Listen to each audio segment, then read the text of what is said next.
genre. You son of a bitch. You son of a bitch. You son of a bitch. Bitch. Bitch.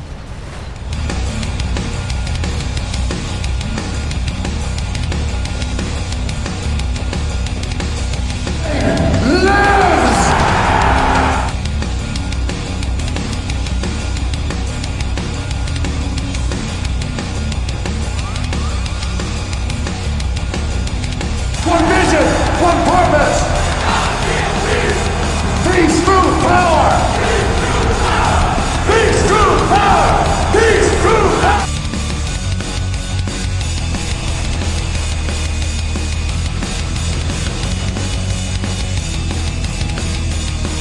Peaceful, isn't it?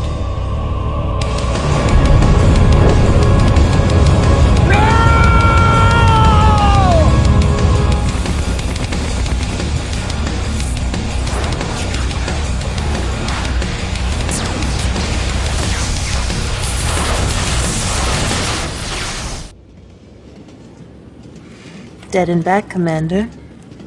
Dead and back.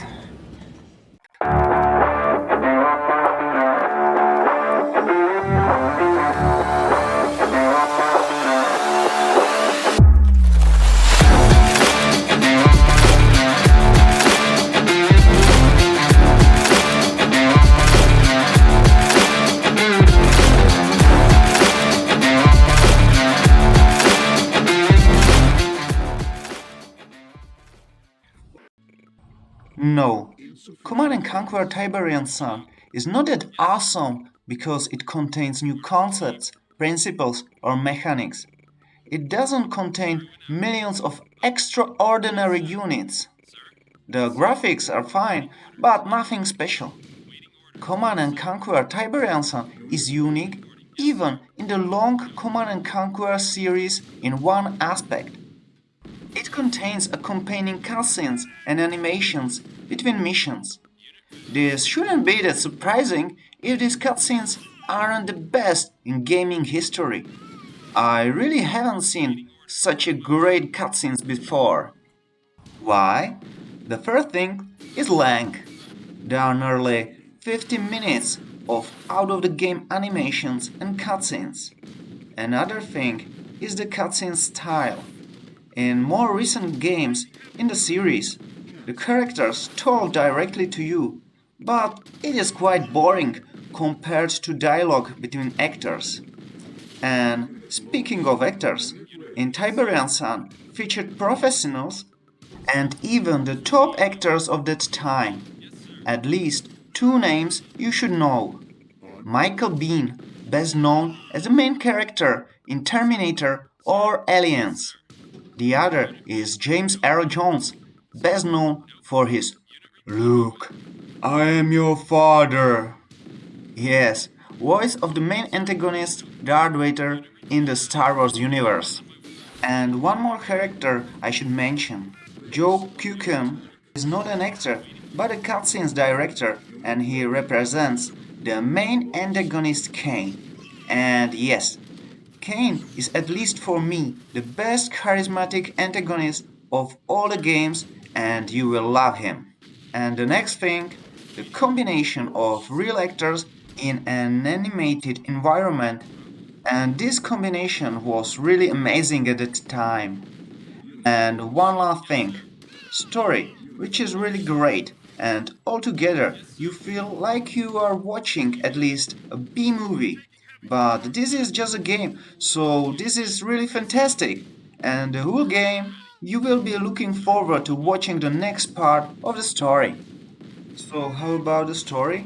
In 1994, the first Command & Conquer introduced two factions, Global Defenses Initiative, GDI, and Brotherhood of Nod, who were in the First Tiberian War.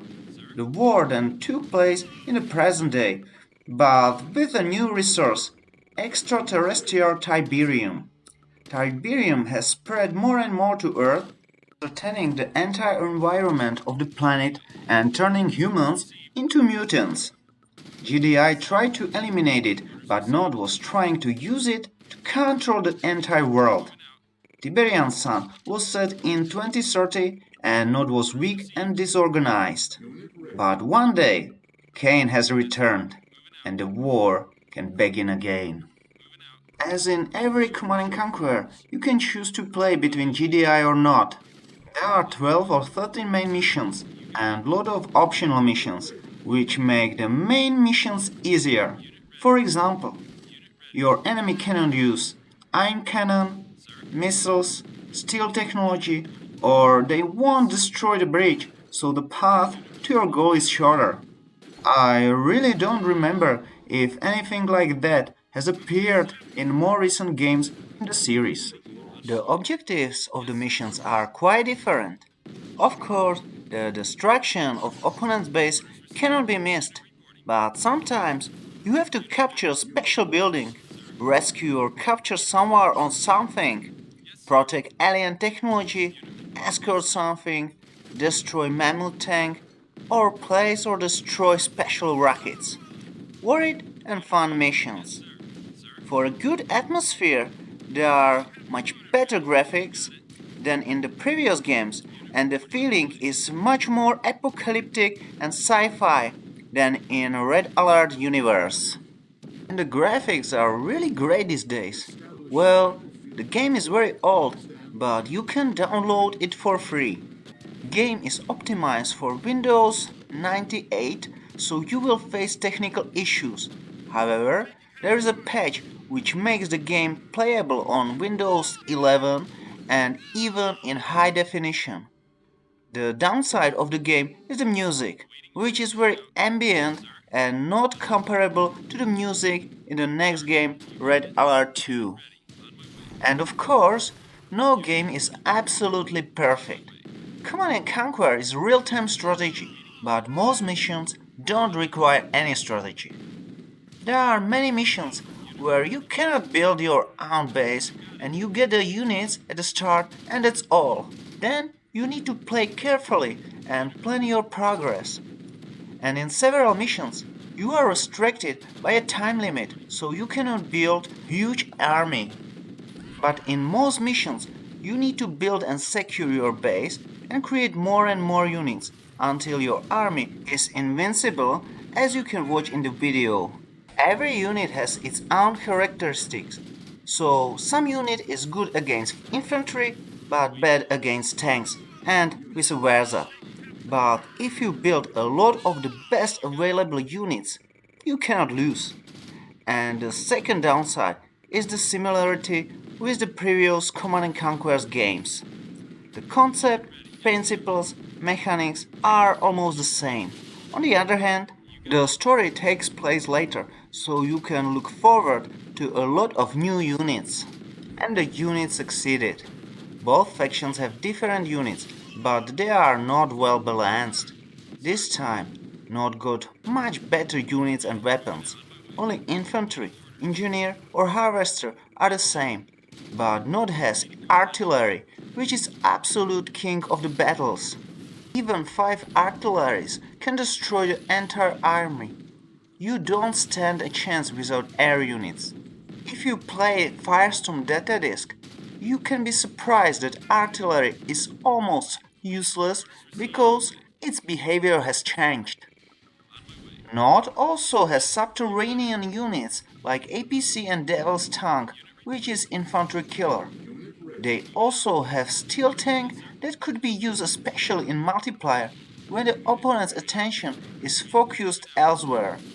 And they also had 2 types of missiles, chemical, which is lethal to infantry, and multiple rocket, which is much more powerful than GDI's ion cannon.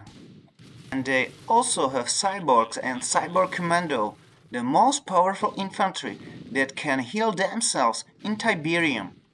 GDI has only sonic tanks, which are very powerful but slow and can destroy your own units, and Mammoth MK2, the walking fortress which can destroy almost anything in one hit. But Mammoth is also very slow and you can create only one Mammoth until the previous one is destroyed. And multiplayer? Well, nothing special. You can fight other players on many maps, but there are no modes, just deathmatch. You cannot even fight in groups, so everyone is your enemy, making fights in the newer games of the series more fun. Well, it's time to sum up pros. Well, the cutscenes, animations and actors are absolutely brilliant. Also, graphics and atmospheres are also good. And we can mention diverse units of both factions. And what are the cons? Well, it is not so strategic as it could be, and it is very similar to previous games. Thank you for watching the video. Next time, we will look at something that I bet you don't know: carnivores, where you hunt dinosauruses. Well, in case I will be able to run it. If you want to watch the review of your favorite game, please leave a comment below this video or on our Facebook page. So bye and see you next time.